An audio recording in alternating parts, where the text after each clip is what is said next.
आज हम लोग बात करने वाले हैं मणिपाल यूनिवर्सिटी जयपुर के बारे में, यानी कि MUJ के बारे में बात करने वाले हैं। इस वीडियो में लोग बात करेंगे कि भाई आपका जो MUJ है, इसका जो पूरा आपका मणिपाल ग्रुप है, ये फाउंड कब किया गया था, किसने फाउंड किया था, और MUJ जो है हमारा मणिपाल यूनिवर्सिटी जयपुर जो है, इसका कैंपस कहाँ पर है, कैंपस कैसा है, कितने बड़े एरिया पे बेस्ड है, यहाँ पर कौन कौन से कोर्सेज ऑफर करे जाते हैं, उनकी फीस क्या है, उनमें स्कॉलरशिप्स कैसे क्या है ना, उसके बाद पूरी बातें करने वाले। बेसिकली आप बोलोगे पूरा का पूरा जो डिटेल में हम लोग यहाँ पर इसको कवर करने वाले हैं। हेलो बच्चों, तो मेरा नाम है हर्ष सोनी और आज हम लोग बात करने वाले हैं मणिपाल यूनिवर्सिटी जयपुर के बारे में, यानी कि MUJ के बारे में बात करने वाले। इस वीडियो में लोग बात करेंगे कि भाई आपका जो MUJ है, इसका जो पूरा आपका मणिपाल ग्रुप है, ये फाउंड कब किया गया था, किसने फाउंड किया था, और MUJ जो है हमारा मणिपाल यूनिवर्सिटी जयपुर जो है, इसका कैंपस कहां पर है, कैंपस कैसा है, कितने बड़े एरिया पे बेस्ड है, यहां पर कौन कौन से कोर्सेज ऑफर करे जाते हैं, उनकी फीस क्या है, उनमें स्कॉलरशिप्स कैसे क्या है ना, उसके बाद पूरी बातें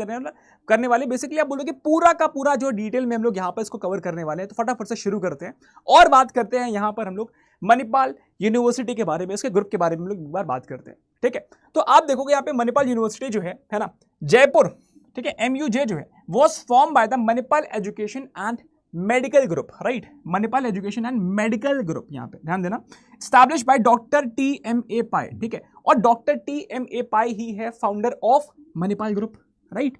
इन्होंने इसको फाउंड किया था, कब फाउंड किया था, 1953 में, याद रखना, ठीक है, 1953 में इसको फाउंड किया था, ठीक है। और पहला जो कॉलेज था, वो कॉलेज था, मेडिकल कॉलेज था, वो था Kasturba medical college in Manipal, ठीक है। अच्छा, अब हम लोग बात करते हैं यहाँ पे MUJ की, लेकिन इससे पहले एक बार हम और बातें कर लेते हैं कि भाई इस ग्रुप में और कौन कौन से कॉलेजेस आते हैं, ठीक है।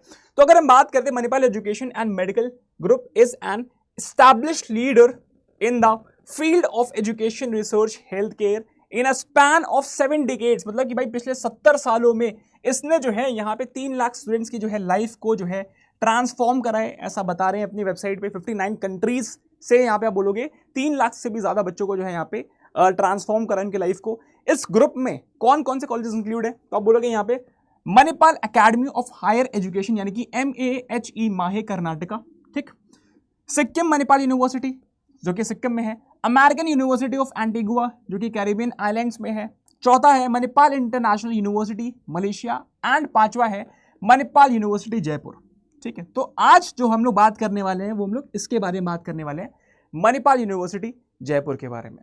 तो आओ फटाफट से बात करते हैं मणिपाल यूनिवर्सिटी जयपुर के बारे में। इसका अगर हम देखते हैं भाई इसका मोटो क्या है, इसका लोगो क्या है, मोटो है इसका इंस्पायर्ड बाय लाइफ, राइट। अच्छा, और अगर हम बात करते हैं बोलोगे टाइप क्या है, प्राइवेट है, 2011 में स्टैब्लिश करी गई थी, 14 साल पहले आज से, ठीक है। अगर हम चेयरपर्सन की बात करते हैं, आप देख सकते हो यहाँ पे S वैथीश्वरन है, प्रेसिडेंट कौन है, NN शर्मा है, और एकेडमिक स्टाफ स्ट्रेंथ आप यहाँ पे देख सकते हो। इसके अलावा अगर हम इसकी लोकेशन की बात करते हैं तो यार जयपुर राजस्थान में है ये, है ना, जयपुर जिसको हम लोग पिंक सिटी बोलते हैं, राइट। कैंपस जो आप एक बार देख सकते हो 122 एकड़ के एरिया पे इसका कैंपस बेस्ड है, ठीक है।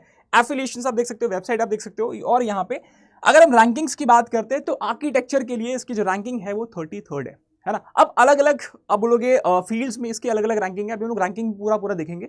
एक बार फटाफट से जो है आगे देख लेते हैं इसका कैंपस वगैरह जो है कैसा दिखता है, ठीक है। आप देखोगे ये MUJ का पूरा कैंपस है, MUJ, ठीक है, मणिपाल यूनिवर्सिटी जयपुर का ये पूरा का पूरा कैंपस है। अब वो फटाफट से बात कर लेते हैं हम लोग यहाँ पे इसके साइट को विजिट करते हैं, जहां पे हम लोग डिटेल में चीजें देखेंगे, ठीक है। चलो, तो हम लोग विजिट करते हैं यहाँ पे, हम मणिपाल यूनिवर्सिटी जयपुर की वेबसाइट को विजिट करेंगे हम लोग यहाँ पे, और फटाफट से जो है हम लोग बात करते हैं यहाँ पे। आओ देखो, यहाँ पे अगर आप देखोगे, है ना, अगर आप यहाँ पर देखोगे तो यूनिवर्सिटी रैंक्ड यहाँ पे दिखा रहा है, इंजीनियरिंग के लिए यहाँ पे रैंक दिखा रहा है, मैनेजमेंट के लिए रैंक दिखा रहा है, यहाँ पे लॉ के लिए रैंक दिखा रहा है, और आर्किटेक्चर की आपको 33rd रैंक शो कर रहा है, ठीक है। आप यहाँ पे रैंक देख सकते हो। इसके अलावा जो है हमको सबसे पहले आ जाना है वेबसाइट को स्क्रॉल करते हुए, ठीक है। आप देख सकते हो यहाँ पे कौन कौन सी यूनिवर्सिटीज हैं इसके अंदर, है ना। हम लोग और थोड़ा सा नीचे आएंगे और देखेंगे हम लोग यहाँ पे under graduate, post graduate, PhD या फिर ऑनलाइन कोर्स के लिए, है ना। तो बेसिकली हम लोग यहाँ पे आज बात करने वाले हैं अंडर ग्रेजुएट प्रोग्राम्स के लिए, है ना। तो हम लोग देखते हैं अंडर ग्रेजुएट पे क्या क्या है हमारे लिए, ठीक है। Let's open it. तो आप देखोगे यहाँ पे एडमिशंस के लिए दिया हुआ है कि हाउ टू अप्लाई, स्कॉलरशिप्स दिया हुआ है, रिफंड पॉलिसी क्या होगी, डाउनलोड प्रोस्पेक्टस दिया हुआ है, और यहाँ पे दिया हुआ है फ्रीक्वेंटली आस्क्ड क्वेश्चंस और कोर्स फी। तो सबसे पहले हम लोग यहाँ पर आते हैं, अंडर ग्रेजुएट पे क्लिक करेंगे, है ना, और यहाँ पे देखेंगे भाई हमारे लिए यहाँ पे क्या कौन कौन से कोर्सेज हैं। तो BA honours in journalism and mass communication है हमारे लिए यहाँ पे, ठीक है। आप देख सकते हो यहाँ पे कि वो लोग अंडर ग्रेजुएट 3+1 ईयर्स का होने वाला है। इसके लास्ट डेट अब तो अप्लाई आप यहाँ पे एक बार फटाफट से देख सकते हो, ठीक है। अप्लाई नाउ और रीड मोर, इसके बारे में अगर आपको और चीजें जाननी है तो आप रीड मोर पे क्लिक करोगे, आपको बेसिकली इसके बारे में और डिटेल्स शो कर देगा। सिमिलरली आप देखोगे यहाँ पे अंडर ग्रेजुएट में bachelor of physical education and sports 3 साल का कोर्स है आपके लिए, ठीक है, मणिपाल यूनिवर्सिटी जयपुर में। Last date to apply for Indian students और इंटरनेशनल स्टूडेंट्स के लिए भी यहाँ पे जो है डेट्स वगैरह दी हुई है, यहाँ पे हम लोग यहाँ पे देख सकते हैं। इसके अलावा आपको यहाँ पे bachelor of arts liberal arts देखने को मिलेगा, ठीक है। Bachelor of arts honours economics के लिए, bachelor of arts honours English के लिए, ठीक है, 3 साल का। बैचलर ऑफ कंप्यूटर एप्लीकेशन यानी कि आपका BCA जो है आपका 3 साल का यहाँ पे, राइट। BSc ऑनर्स केमिस्ट्री से हो, फिजिक्स से हो या फिर मैथमेटिक्स से हो तो यहाँ पे 3 साल का जो है यहाँ पे अंडर ग्रेजुएट प्रोग्राम होता है ये, राइट। BSc ऑनर्स माइक्रोबायोलॉजी हो या फिर बायोटेक्नोलॉजी से हो, सिमिलरली यहाँ पे 3 साल के लिए है, ठीक है। इसके अलावा अगर आप देखोगे बैचलर ऑफ आर्किटेक्चर बार्क के लिए अगर आप देख सकते हो यहाँ पे, है ना, बार्क का मतलब होता है आपका बैचलर ऑफ आर्किटेक्चर, राइट। आप देखोगे यहाँ पे 5 साल का है यहाँ पे आपका ये पूरा का पूरा कोर्स, ठीक। बैचलर ऑफ फाइन आर्ट्स की अगर हम बात करते हैं तो आप देखोगे 4 साल का कोर्स है यहाँ पे, ठीक है। बीटेक सिविल इंजीनियरिंग हो गया, बीटेक केमिकल इंजीनियरिंग हो गया, ठीक है, BTech computer science and bio science हो गया, बीटेक मैकेनिकल इंजीनियरिंग हो गया यहाँ पे, ठीक है। तो इन सब पे आप एक बार स्क्रॉल करके देख सकते हो यहाँ पे कौन कौन से कोर्सेस ऑफर हैं और आपको जो कोर्स ऑफर करना है उस पर आपको यहाँ पे क्या करना है, उस पर आपको यहाँ पे रीड मोर पे जाना है और उसकी चीजें और ज्यादा पढ़नी है आपको, ठीक है। तो यहाँ पे अलग अलग कोर्सेज के लिए जो है अलग अलग डिटेल्स हैं, तो आप उसको एक बार पढ़ सकते हो अपने हिसाब से, ठीक है, आपको जो जो जिसमें आपको करना है, ठीक है। और आप देखोगे BTech electrical and computer engineering अगर आप देखोगे तो यहाँ पे ये सारे आपको देखने को मिलेगा कि भाई यहाँ पे 4 साल का है, लास्ट डेट क्या है इसकी, ठीक है। BTech electronics and communication engineering के लिए है यहाँ पे, बीटेक इलेक्ट्रॉनिक्स इंजीनियरिंग के लिए है यहाँ पे, ठीक है। बीटेक की लेटरल एंट्री भी है और BBA ऑनर्स भी है जो कि 4 साल का है, 3+1 years, right. BBA business analytics यहाँ पे आपको देखने को मिलेगा। बैचलर ऑफ कॉमर्स जो है आपका जो है ऑनर्स अकाउंटिंग के लिए, ठीक है। बैचलर ऑफ कॉमर्स जो है आपका जो है आपको देखने को मिलेगा 3 इयर्स का, फिनटेक में है यहाँ पे। बैचलर ऑफ होटल मैनेजमेंट, ठीक है, 3 साल का, ठीक है। आपको जो भी यहाँ पे कोर्सेज ऑफर्ड है वो सारे के सारे आपको कोर्सेज दिख जाएंगे जो हमने अंडर ग्रेजुएट सेलेक्ट करा हुआ है इसके अंदर, ठीक है। सिमिलरली आप पोस्ट ग्रेजुएट और PhD के लिए देखा जा सकता है यहाँ पे, ठीक है। अगर कोई विलिंग है, अगर कोई किसी के लिए रिक्वायरमेंट है आप बोलोगे पोस्ट ग्रेजुएट की यानी कि PG की फिर PhD की, तो वो यहाँ पे देख सकता है। बट हम लोग यहाँ पे हमको पता है ऑडियंस जो है ना, we people are looking for undergraduate, ठीक है। तो ये सारे प्रोग्राम्स जो हैं आप देखोगे यहाँ पे आपके अंडर ग्रेजुएट प्रोग्राम्स हैं जो कि इस यूनिवर्सिटी में आपको देखने को मिलेंगे, ठीक है। तो आप इसको स्क्रॉल करके अपना रिक्वायर्ड कोर्स देख सकते हो, उसके बारे में डिटेल्स रीड कर सकते हो। और एक बार हम लोग फटाफट से वापस से ऊपर आएंगे और देख लेते हैं इस बार किसकी फीस कैसी है, ठीक है। एक बार हम लोग फीस स्ट्रक्चर देख लेते हैं इसका, ठीक है। तो आओ फटाफट से वापस से आते हैं ऊपर और यहाँ पर देखते हैं हम लोग कि इसकी फीस का स्ट्रक्चर जो है वो कैसा होने वाला है, ठीक है। Let's move to the top, ठीक है। और यहाँ पे कोर्स फीस लिखा हुआ है, ठीक है, कोर्स फीस यहाँ पे लिखा हुआ है। जब आप इस पर क्लिक करते हो अंडर ग्रेजुएट पे ऑलरेडी सिलेक्टेड है, ठीक है। आप देखोगे यहाँ पर वो सारे आपको देखने को मिल रहा होगा, bachelor of arts honours journalism and mass communication, ठीक है, bachelor of physical education sports, ठीक है। आपको यहाँ पे सारी चीज़ें दिख रही होंगी, ठीक है। तो आप फॉर एग्जाम्पल जो है यहाँ पे आप क्लिक करते हो, मान लो bachelor of arts honours English पे, ठीक।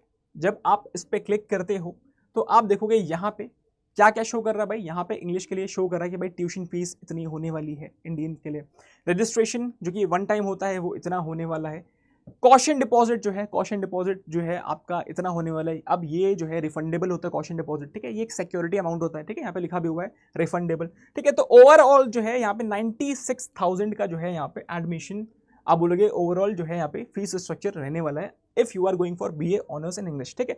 और सिमिलरली जो है अगर आप यहाँ पे अपने कोर्स के लिए फीस चेक करना चाहते हो तो आप वहाँ पे क्लिक करके देख सकते हो यहाँ पे, ठीक है। आप यहाँ पे क्लिक करके देख सकते हो कि भाई आपकी ट्यूशन फीस यहाँ पे क्या है, ठीक है। देखो यहाँ पे और भी चीजें लिखी हुई नोट में, the tuition fee, registration fee and caution deposit is subjected to change and subject to approval of fee fixation committee, ठीक है। यहाँ पे फी फिक्सेशन कमेटी के अप्रूवल पे यहाँ पे चीजें रहेंगी और ये चेंज हो सकती है। साथ में यहाँ पे ये भी लिखा हुआ है कि registration fees is not refundable, मतलब रजिस्ट्रेशन फीस रिफंड नहीं होगी, जो कॉशन डिपॉजिट है वो रिफंडेबल है यहाँ पे, ठीक है। Upon the completion of programme, जब आपका यहाँ पे कोर्स जो है वो कंप्लीट हो जाएगा तभी यहाँ पे कॉशन फी डिपॉजिट होगी। ये नहीं कि आपका 1 महीने हुए फिर आपने वहाँ पे उसकी चीजें बोली, ठीक है।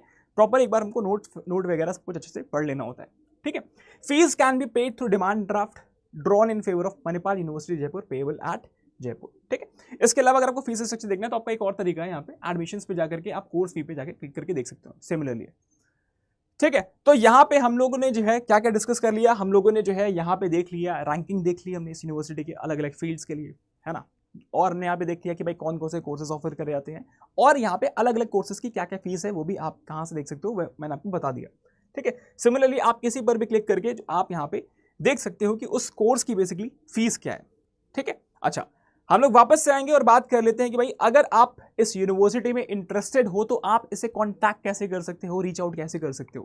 ठीक है, तो यहाँ पर कांटेक्ट यहाँ पे शो हो रहा है आपको। ठीक है, फॉर एडमिशन क्वेरीज यहाँ पे जो है यहाँ पे कांटेक्ट वगैरह मैंने जो है डाल दिया आपके कन्वीनियंस के लिए, और यहाँ पे इनकी मेल आईडी भी मेंशन्ड है। ठीक है, आप इसे एक बार देख सकते हो, if you are interested you can definitely go for it. ठीक है, और यहाँ पे I would say all the very best. ठीक है, और यहाँ पे जो भी आपने चीज़ें देखी हैं, आपको अगर चीज़ें क्लिक करती है तो definitely you should go for it. ठीक है, और जो है I will wish you all the very best. ठीक है, आप जो भी डिटेल्स में आप किसी भी कोर्स के लिए आप जा रहे हो तो उसके लिए प्रॉपर चीज़ें चेक करना बहुत ज़रूरी है यहाँ पे, है ना। आप देखो कि भाई आपका कोर्स जो है, आपका जो एरिया ऑफ इंटरेस्ट है उसके लिए कोर्स है कि नहीं है, कोर्स है उसकी फीस स्ट्रक्चर देखो क्या क्या ब्रेकडाउन है ना, उसके नोट्स वगैरह पढ़ो, है ना। उसमें देखो कि यार इसके अलावा आपको स्कॉलरशिप का भी एक सेगमेंट होता है, स्कॉलरशिप का एक बार सेगमेंट हम लोग एक बार देखते हैं, है ना, एक बार स्कॉलरशिप का सेगमेंट देखते हैं कि स्कॉलरशिप में हमारे लिए क्या क्या चीज़ें मेंशन्ड है। ठीक है, अच्छा देखो स्कॉलरशिप में हमेशा एक बात ध्यान रखना, स्कॉलरशिप की अगर हम लोग बात करते हैं यहाँ पे, है ना, अगर हम लोग यहाँ पे स्कॉलरशिप्स की बात करते हैं तो आप देखो आपको यहाँ पे एडमिशंस पे जाओगे तो यहाँ पे आपको स्कॉलरशिप का एक सेगमेंट दिख रहा होगा, आप इस पर क्लिक कर लेना। ठीक है, ठीक है, स्कॉलरशिप पे जब आप क्लिक करते हो, ठीक है, जब आप यहाँ पे जाकर के स्कॉलरशिप्स पे क्लिक करते हो तो आपको यहाँ पे देखने को मिलेगा कुछ ऐसी चीज़ें। ठीक है, अगेन हम लोग यहाँ पर बैचलर ऑफ आर्ट्स जो आपका इंग्लिश वाला है इसको हम लोग एक बार ओपन कर लेंगे। ठीक है, और हम लोग जो है यहाँ पे आकर के देखेंगे यहाँ पे। ठीक है, तो आप देखोगे यहाँ पे टू नो अबाउट स्कॉलरशिप्स यहाँ पे लिखा हुआ है, क्लिक हेयर। ठीक है, अच्छा एलिजिबिलिटी और एडमिशन क्राइटेरिया चेक करने के लिए यहाँ पे चीज़ें लिखी हुई है, हम लोग स्कॉलरशिप से फटाफट से क्लिक करते हैं और स्कॉलरशिप के बारे में लोग डिटेल जान लेते हैं। ठीक है, स्कॉलरशिप की अगर हम बात करते हैं तो आपको यहाँ पे देखने को मिलेगा कुछ कैटेगरीज हैं यहाँ पे हमारे यूजी के लिए। ठीक है, अब इस यहाँ पे आपको कुछ चीज़ें ध्यान देनी पड़ेंगी। ठीक है, अब यहाँ पे थोड़ा सा ध्यान देना। ठीक, अच्छा अगर हम बात करते हैं यहाँ पे यूजी के लिए तो आप बोलोगे सारे बीटेक प्रोग्राम्स के लिए अगर हम बात करते हैं तो हर एक बीटेक प्रोग्राम के लिए, चाहे वो जैसे एक प्रोग्राम होगा आपका सीएस का हो गया, एक हो गया आपका सिविल का हो गया, ठीक है, एक हो गया आपका मैकेनिकल का हो गया, तो एग्जांपल आपको दे रहा हूं मैं, हर एक प्रोग्राम के लिए यहाँ पे 2 सीट्स जो हैं, 2 सीट्स कुछ ऐसी होंगी जहां पर आपको इस तरीके की स्कॉलरशिप देखने को मिल रही होगी। ठीक है, अब किस तरह की स्कॉलरशिप एक बार हम लोग देख लेते हैं, सिलेक्शन क्राइटेरिया क्या है इसका।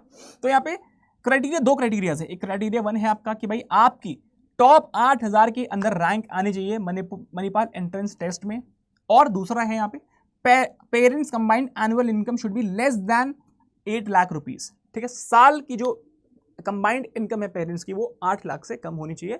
अगर ये दोनों क्राइटेरियाज जो है आप सेटिस्फाई करते हो तो ही आप यहाँ पर जो है आप यहाँ पे इस स्कॉलरशिप के लिए एलिजिबल होगे, जो कि सिर्फ और सिर्फ हर प्रोग्राम में सिर्फ और सिर्फ 2 बच्चों को मिल रही होगी। ठीक है, अच्छा तो यहाँ पे 100% ट्यूशन फीस वेवर होगी टॉपर को। ठीक है, 100% ट्यूशन फीस जो है वो वापस हो जाएगी। ठीक है, और या फिर हटा ही दी जाएगी आपके लिए, और 50% tuition fee waiver to second topper. ठीक है, जो फर्स्ट टॉपर होगा, देखो यहाँ पे 2 है। ठीक है, फर्स्ट टॉपर के लिए 100%, सेकंड टॉपर के लिए 50% ट्यूशन फीस जो है वो वेवर कर दी जाएगी।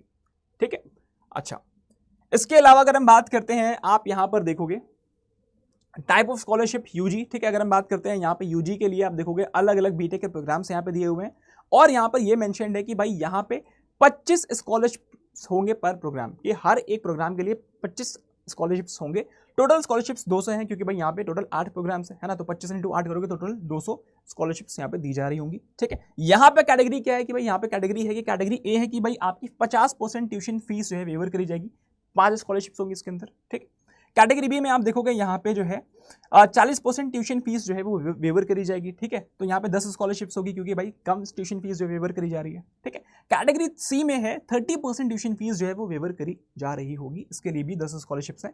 तो टोटल एक प्रोग्राम के लिए 5 + 10 + 10 25 आप देखोगे यहाँ पे स्कॉलरशिप्स 25 आपको जो है यहाँ पे स्कॉलरशिप्स देखने को मिल रही होगी पर प्रोग्राम। ठीक है, ये 3 कैटेगरीज में आपको देखने को मिल रही होगी। ठीक है, अच्छा तो अगर हम कैटेगरी ए की बात करते हैं, ठीक है, तो आप देखोगे यहाँ पे कैटेगरी ए के लिए marks secured by students in class 12th की बात हो रही है यहाँ पे, 5 scholarships as per category A if X is greater than equal to 80%। मतलब कि भाई अगर आपके ट्वेल्थ में जो है 80% से ज्यादा है तो आप यहाँ पे इस 5 स्कॉलरशिप कैटेगरी ए के लिए एलिजिबल हो रहे होगे, ठीक है। अगर आपके परसेंटेज 70 से लेकर के 80 के बीच में है, ठीक है, ग्रेटर देन इक्वल टू का साइन है यहाँ पे, 70% के बराबर है या फिर उससे ज्यादा है और 80% से कम है तो आप यहाँ पे हो, ठीक है। अगर 80% हो गए तो आप कैटेगरी ए में आ जाओगे, राइट। आप देखोगे सिमिलरली यहाँ पे कैटेगरी सी के लिए है, आप यहाँ पे चीजें चेकआउट कर सकते हो, ठीक है। और आप नीचे आओगे तो आपको अलग अलग प्रोग्राम्स के लिए यहाँ पे जैसे कि यूजी हो गया, ऑल बीटेक ब्रांचेस के लिए आप यहाँ पे देख सकते हो, ये हो गया, ठीक है। इसके अलावा जो है टाइप ऑफ स्कॉलरशिप यूजी और पीजी के अलावा यहाँ पे देख सकते हो, यूजी के लिए आपका ये है, ठीक है, आपको ये हो गया यहाँ पे, ठीक है। ऑल 33 यूजी प्रोग्राम्स, ठीक है, ऑफर इन 2025-26 जो भी आपके अदर यूजी प्रोग्राम्स हैं उसके लिए यहाँ पर स्कॉलरशिप्स की बात करी गई है कि भाई 3 प्रोग्राम, टोटल 99 स्कॉलरशिप्स होंगी, है ना। हर एक प्रोग्राम में 3 यहाँ पे स्कॉलरशिप्स देखने को मिल रही होंगी, ठीक है। कैटेगरी ए क्या है कि भाई 100% ट्यूशन फीस वेवर हो रही होगी, एक स्कॉलरशिप है उसके लिए सिर्फ एक बच्चे को मिलेगी। कैटेगरी बी में आप देखोगे सिर्फ एक बच्चे को मिलेगी, 50% ट्यूशन फीस वेवर है। कैटेगरी सी में 25% ट्यूशन फी वेवर है और यहाँ पर भी एक स्कॉलरशिप देखने को मिल रही होगी, ठीक है। सिमिलरली यहाँ पे जो है क्राइटेरिया दिए हुए हैं कि भाई सिलेक्शन क्राइटेरिया क्या होगा, आप इसको एक बार चेकआउट कर सकते हो कि एक scholarship as per category A if X is greater than equal to 80% and student is topper in that discipline, ठीक है। सिमिलरली एक स्कॉलरशिप अगर उसका परसेंटेज जो है यहाँ पे दिखा हुआ है X is greater than equal to 80% and student is second topper in that discipline, ठीक है, सेकंड टॉपर हो वो, और यहाँ पे सिमिलरली थर्ड टॉपर हो तो इस कैटेगरी सी के लिए वो एलिजिबल होगा, ठीक है। सिमिलरली राजस्थान मेरिट स्कॉलरशिप और भी आपको यहाँ पे चीज़ें दी हुई हैं कि भाई अगर आप जो है यहाँ पे बेसिकली राजस्थान की बात हो रही है यहाँ पे, ठीक है, राजस्थान मेरिट के लिए है ये। आप अगर देखोगे scholarship for local region students के लिए है ना, तो बेसिकली आप देखोगे कि सिमिलर क्राइटेरियाज हैं, ठीक है, सिमिलर क्राइटेरियाज हैं, तो आप अपने कोर्स के अकॉर्डिंग, अपनी फील्ड के अकॉर्डिंग जो है यहाँ पे आप जो है स्कॉलरशिप के लिए आप एलिजिबल हो कि नहीं हो, अगर हो तो कैसे आपको यहाँ पे चीज़ें देखनी है, आप कैसे जो है जब आप बात करोगे कॉन्टैक्ट पे कॉल करोगे तो आपको चीज़ें शेयर वगैरह करनी होंगी, ठीक है। तो आप उस तरह से स्कॉलरशिप्स का भी बेनिफिट यहाँ पे ले सकते हो। तो आई होप हमने यहाँ पे जो है सारी चीज़ें कवर कर ली हैं, ठीक है। आई होप आपके जो भी आपके कन्फ्यूजन थे इस यूनिवर्सिटी को लेकर के वो हमने यहाँ पे क्लियर कर ली हैं, ताकि हमने जैसे कि पूरा यूनिवर्सिटी एक बार डिस्कस कर लिया, ठीक है, यूनिवर्सिटी का फाउंडेशन वगैरह कब हुआ था, किसने किया था, फिर हमने यहाँ पे पूरा का पूरा देखा कि भाई कैंपस कैसा है, कितने एकर्स पे बेस्ड है, कौन कौन से कोर्स ऑफर्ड हैं, फीस स्ट्रक्चर क्या है, स्कॉलरशिप्स कैसे कैसे क्या है, कॉन्टैक्ट क्या है, ठीक है, ये सब कुछ हमने डिस्कस कर लिया। And I wish you all the very best. आप जो भी करना है यहाँ पे एक बार प्रॉपर डिटेल्स को देख करके करना, ठीक है।